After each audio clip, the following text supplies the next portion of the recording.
Hello guys, Vijay Kumar here and welcome back to my new video. दोस्तों आज हम लोग देखने वाले हैं 3 से 4 ऐसे स्टॉक जो इस गिरती हुई मार्केट में भी कहीं ना कहीं एक बढ़िया मोमेंटम दे रहे हैं।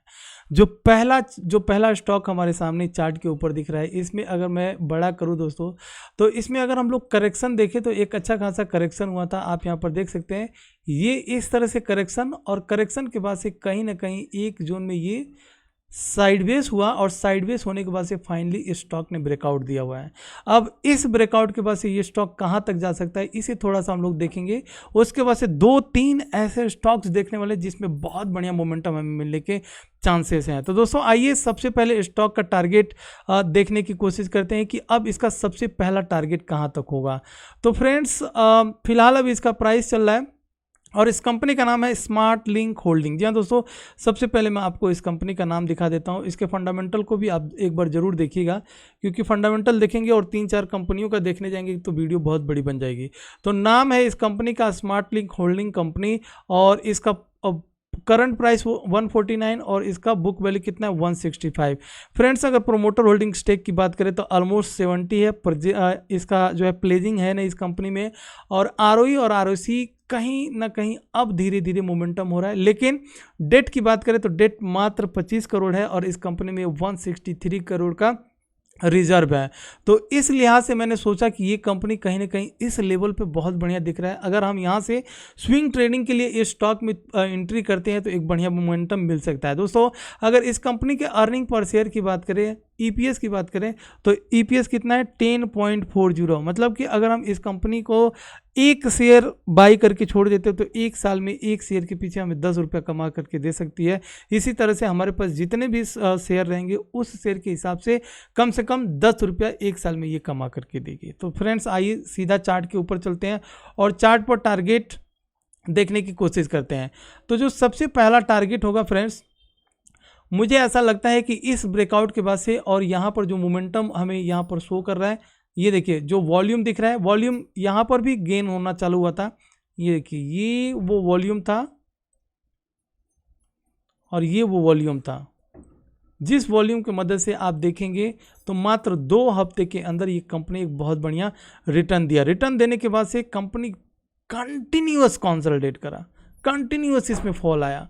ठीक है, अब निकला है। तो जब निकला है तो सबसे पहला इसका टारगेट, मेरा जो टारगेट निकल करके आता है वो अपने चार्ट के ऊपर जरूर लगाइएगा। और अगर आप स्टॉक को बाई करें तो भी ठीक, नहीं भी बाई करते हैं तो भी एक बार जब इसका एक बार टारगेट आ जाए 180 रुपये, तो कमेंट बॉक्स में जरूर लिखिएगा कि हाँ सर जो आपने टारगेट बोले थे वो आ चुका है। और फ्रेंड्स अगर हम लोग इसका प्राइस 148 चल रहा है तो हमारा स्टॉप लॉस कहाँ पर होना चाहिए।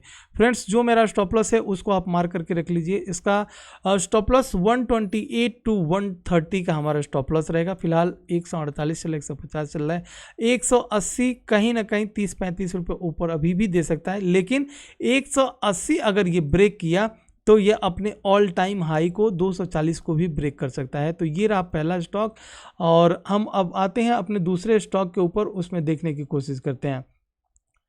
दूसरा स्टॉक रहेगा दोस्तों, मैंने यहाँ पर पूरा लिख करके रखा हुआ है, जस्ट कॉपी करके मुझे पेस्ट करना है।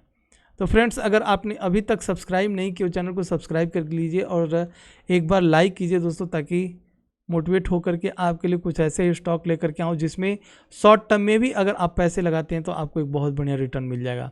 तो दोस्तों जो दूसरा स्टॉक है वो उसका प्राइस 40 रुपये चल रहा है। तो 40 रुपये में क्या हमें इस स्टॉक को बाई करना चाहिए, जबकि इसमें एक अच्छे खासे वॉल्यूम बन रहा है। तो बाई करने से पहले या इस स्टॉक को अपने रडार पर लेने से पहले हम लोगों को एक बार क्या करना है, कंपनी का नाम देखिए, और कंपनी के नाम के साथ सबसे पहले हम लोगों को इसका फंडामेंटल देखना जरूरी है। फ्रेंड्स अगर हम इस कंपनी के बुक वैल्यू की बात करें तो बुक वैल्यू कहीं ना कहीं 60 रुपये है, 60.20 है, और करंट प्राइस 40 रुपये है, जबकि निकल चुका है स्टॉक। और अगर इस कंपनी के हम लोगों को और क्या देखना है, डेट देखना है। मात्र 32 लाख का इस कंपनी में डेट है, लेकिन अगर रिजर्व की बात करें तो 6 से 74 करोड़ इस कंपनी का रिजर्व है। यहाँ तक सब कुछ बढ़िया, प्रोमोटर होल्डिंग का स्टेक ठीक ठाक है दोस्तों। प्लेजिंग है नहीं इस कंपनी में, 539 करोड़ की कंपनी है, स्टॉक का पी 28 है, आरओई और आरओसी अभी गिरा हुआ है। जब ये स्टॉक और तेज़ी से मोमेंटम करेगा तब यहाँ से निकलने की कोशिश करेगा। फ्रेंड्स जब इसका प्राइस कम है तो आपको यहाँ पर ईपीएस कितना 1.42, मतलब अगर आप इसे एक शेयर बाई करते हैं तो एक साल में एक शेयर के पीछे ऑलमोस्ट ₹1.5 कमा करके देगी। तो जितने शेयर रहेंगे उस हिसाब से आप इसे कैलकुलेट कर सकते हैं। ठीक है फ्रेंड्स, और वहीं अगर वॉल्यूम देखेंगे तो वॉल्यूम भी बहुत ज़बरदस्त बना हुआ है। और दोस्तों ये जो लाइव वाला दिख रहा है आपको, यहाँ पर मैं लाइव भी आता हूँ अपने दूसरे चैनल पे, उसका लिंक मैं अपने डिस्क्रिप्शन बॉक्स में डाल करके दे दूंगा। अगर आप 9 बजे से लेकर 9:15 से लेकर के पौने 3 बजे तक मेरे साथ रहना चाहते हैं तो लाइव में आता हूँ, और वहाँ पर हम लोग इंट्राडे से लेकर के शॉर्ट टर्म ऑप्शन से लेकर के दोस्तों फ्यूचर तक बहुत सारे ऐसे चीज़ें हैं जहाँ पर हम लोग ट्रेड करते हैं। तो आप मेरे साथ ज़रूर आइएगा, लिंक्स मैं डिस्क्रिप्शन बॉक्स में डाल दूंगा। ओसवाल एग्रो की अगर हम लोग बात करें दोस्तों, और इस तरह के कुछ स्टॉक्स होते हैं दोस्तों जो हम लोग पकड़ते हैं, और एक इंट्राडे में या ऑप्शन में या कैश में भी हम लोग पैसे बहुत बढ़िया बनाते हैं। उसमें बहुत सारे ऐसे चार्ट होते हैं जो मैं शेयर करता हूँ। अब मेरे साथ जो लोग जुड़े रहते हैं तो आप भी आइएगा ज़रूर। चलिए अब मैं अगर स्टॉक की बात करूँ तो यहाँ पर भी हमें ये लग रहा है कि कहीं ना कहीं इसमें ब्रेकआउट हुआ है। ब्रेकआउट होने वाला प्राइस जो था फ्रेंड्स, वो ब्रेकआउट वाला प्राइस ऑलमोस्ट 36.80 था। अगर हम लोग इस कंपनी के स्टॉप लॉस की बात करें तो आपको कंपनी का स्टॉप लॉस कहाँ पर लगाना है, इसी कैंडल के नीचे। ये बड़ी कैंडल है, अगर वीकली चार्ट पर आप देखेंगे तो बड़ा कैंडल है, लेकिन आपको थोड़ा सा स्टॉप लॉस बड़ा तो लगाना ही पड़ेगा। तो क्योंकि होता है क्या है कि जो भागते हुए स्टॉक, इसमें अब इस तरह के वॉल्यूम के साथ ये स्टॉक निकला है, तो कहीं ना कहीं जो इसमें बायर हैं बहुत ज़बरदस्त क्वांटिटी में बाई किए हुए हैं, तभी ये स्टॉक इस तरह से निकला हुआ है। तो उसमें होगा क्या, अगर थोड़ा बहुत भी साइडवेज हुआ तो अगर हम छोटे स्टॉप लॉस लगाते हैं तो कट जाता है। उसके वजह से फिर जो इन्वेस्टर यहाँ पर पैसा लगाया हुआ है तो वो आप ये मान करके चलिए कि इस शेयर में मोमेंटम आगे आने वाले दिनों में बहुत तेज़ी से होने वाला है। जिस तरह से प्रीवियस वाले कैंडल पे मैंने आपको दिखाया था, तो मैं इसके वीकली चार्ट के ऊपर आ जाता हूं, और वीकली चार्ट पर जो मेरा टारगेट होगा दोस्तों, टारगेट को एक बार ज़रूर लगाइएगा अपने चार्ट के ऊपर। तो जो मेरा टारगेट निकल करके आता है ऑलमोस्ट कहीं ना कहीं 50 रुपये पहले होगा, और 50 रुपीज़ के पास से जब ये स्टॉक निकलता है तो कम से कम 61 का टारगेट ये दे करके जा सकता है। स्टॉप लॉस के साथ इसका टारगेट भी मैं यहाँ पर बता दिया हूँ। तो प्लीज़ फ्रेंड्स, अगर आपने अभी तक लाइक नहीं किए तो लाइक ज़रूर कीजिए अपने पेनी बाबा को। आइए अब हम अपने नेक्स्ट स्टॉक के ऊपर बढ़ते हैं। नेक्स्ट स्टॉक एक बहुत छोटी सी कंपनी थी जिसे मैंने पहले वीडियो में बताया था, मतलब वीडियो के माध्यम से उस स्टॉक को आपके सामने लेकर के आया था। और उसके बाद से दोस्तों देखिए, उसको भी मैंने ब्रेकआउट के बाद से ही बोला था। इस कंपनी का सबसे पहले सबसे पहले हम लोग फंडामेंटल देख लेते हैं, ठीक है, उसके बाद से चार्ट पर चलेंगे। क्योंकि किसी भी कंपनी में अगर हमको पैसा लगाना है तो सबसे पहले फंडामेंटल बहुत जरूरी है। बुक वैल्यू 125 रुपया। बुक वैल्यू क्यों देखता हूं दोस्तों, आप सबको पता है, अगर आप मुझे बहुत दिनों से फॉलो करते हैं तो। करंट प्राइस 67 चल गया। जो लोग अभी तक होल्ड करके रखे हैं बिल्कुल होल्ड करके रखिए, क्योंकि बहुत नीचे स्टॉक को बाई करवाया था, और बहुत से लोगों ने मुझे कमेंट करके पूछे भी थे टेलीग्राम पर कि सर क्या इस स्टॉक को होल्ड करना चाहिए कि नहीं करना चाहिए। मैंने सबको जवाब दिया था कि एकदम होल्ड करिए, आज नहीं तो कल ये स्टॉक पक्का भागेगा।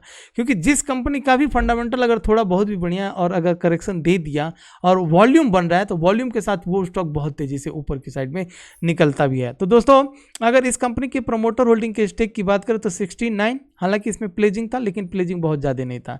और कंपनी का मार्केट कैप अगर आप देखेंगे दोस्तों प्राइस के हिसाब से कितना है, 1012 करोड़ की कंपनी, मामूली नहीं है दोस्तों, 1012 करोड़ की कंपनी है। स्टॉक का पी बहुत ही सस्ता है। अभी भी आरओई और आरओसी कहीं ना कहीं उतने मोमेंटम नहीं है, लेकिन अब जिस तरह से स्टॉक भाग रहे हैं आरओई और आरओसी चेंज होने में देर नहीं लगेगा। वहीं दोस्तों अगर हम लोग डेट की बात करें, डेट 572 करोड़ है इस कंपनी में, लेकिन इस कंपनी में 1732 करोड़ का रिजर्व है, इसीलिए ये कंपनी नीचे नहीं गिरी और मोमेंटम के साथ ऊपर की साइड में निकली हुई है। तो ये स्टॉक बहुत ही ज़बरदस्त यहाँ पर दिख रहा है। इसका और भी आप डेटा चेक जरूर कीजिएगा दोस्तों। देखिए दो चीज़ें होती हैं। एक तो होता है शॉर्ट टर्म, जिसे 1 महीना 2 महीना 3 महीने के लिए हम लोग होल्ड करके एक अच्छा खासा 10-12% 15% का प्रॉफिट लेकर के बाहर हो जाते हैं। दूसरा होता है long term investment. Long term investment के लिए अगर आपको कोई भी स्टॉक चाहिए, आपको लगता है कि 5 साल 10 साल के लिए मुझे जुड़ना है, तो उसके लिए आप मेरे टेलीग्राम चैनल पे, ये लिंक डिस्क्रिप्शन बॉक्स में डाल देता हूँ, आप मुझे पूछिए, मैं आपको ऐसे ऐसे स्टॉक्स बता दूंगा दोस्तों जो आपको 5 साल 10 साल में एक इतना बढ़िया रिटर्न दे देगा कि आप पूछ भी नहीं सकते हैं, ठीक है। तो उसके लिए, लेकिन ये जो स्टॉक्स मैं बता रहा हूँ बहुत लंबे समय के लिए नहीं, इसे शॉर्ट टर्म में अगर 10-15% 20% का प्रॉफिट चाहिए, इसमें से प्रॉफिट लेकर के आप बाहर निकल सकते हैं। तो मैं अगर नौकार कॉर्पोरेशन की बात करूँ यहाँ पर, तो नौकार कॉर्पोरेशन में आप देख सकते हैं दोस्तों, हम लोगों ने इस स्टॉक को कहाँ पर बाई किया हुआ था, ये वो ब्रेकआउट प्राइस था।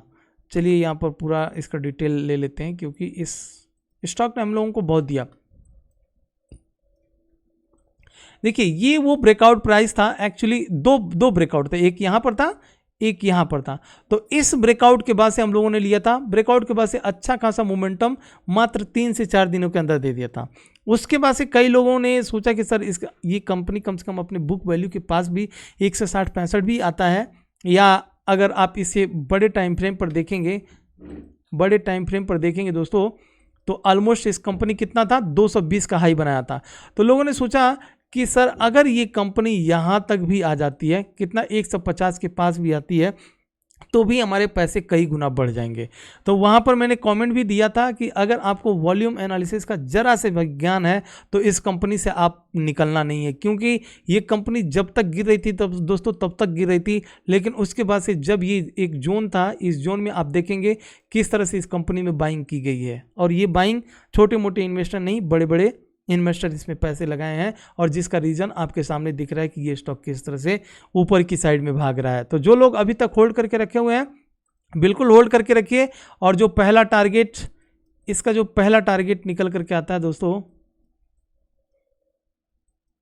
इसका जो पहला टारगेट निकल करके आता है वो अराउंड 80 के पास रहेगा, अराउंड 80 के पास रहेगा। और अगर आप होल्ड करके रखें तब की मैं बात कर रहा हूँ। लेकिन जो लोग नए इस स्टॉक को बाई करना चाहते हैं, उन्हें क्या करना चाहिए इस स्टॉक पर, उन्हें दोस्तों थोड़ा सा आप 1-2 दिन और वेट कर लीजिए। अगर आपको थोड़ा डिप दे दे, मान लीजिए डेली चार्ट के ऊपर अगर आए, तो डेली चार्ट पर आप देखेंगे कंटिन्यूस 1-2-3 दिन से तो कंटिन्यूस भाग रही है। और 72 के पास इसका क्या है, एक रेजिस्टेंस आपको फेस करते हुए दिखेगा। 72 ये एक प्राइस है जहां पर रेजिस्टेंस फेस करता हुआ दिख सकता है आपको। तो इस प्राइस पर आते आते, मतलब अगर आपको थोड़ा सा डिप मिल जाए तो आप उसमें बाई करिए। 1 हफ्ते 10 दिन 15 दिन पर 72 के प्राइस के पास जाते जाते आप इसे निकाल सकते हैं। और जिस दिन अपने इस हाई को जहां पर ब्रेक किया दोस्तों, तो फिर 80, 90, 100 और 140 वाला अपना टारगेट ये कंपनी दे सकता है आगे आने वाले दिनों में। ठीक है फ्रेंड्स, तो इसी तरह के स्टॉक्स मैं ट्राई करूंगा कि आपके सामने लेकर के आऊं, जिसमें हम लोग शॉर्ट टर्म में पैसे लगा करके बहुत बढ़िया प्रॉफिट कमा सके। फ्रेंड्स, अगर आपको वीडियो अच्छी लगी तो चलते चलते एक बार लाइक करके जरूर जाइएगा, और अगर आप नए देख रहे हैं तो प्लीज़ सब्सक्राइब जरूर कीजिएगा। जय हिंद फ्रेंड्स, मिलते हैं नेक्स्ट वीडियो में।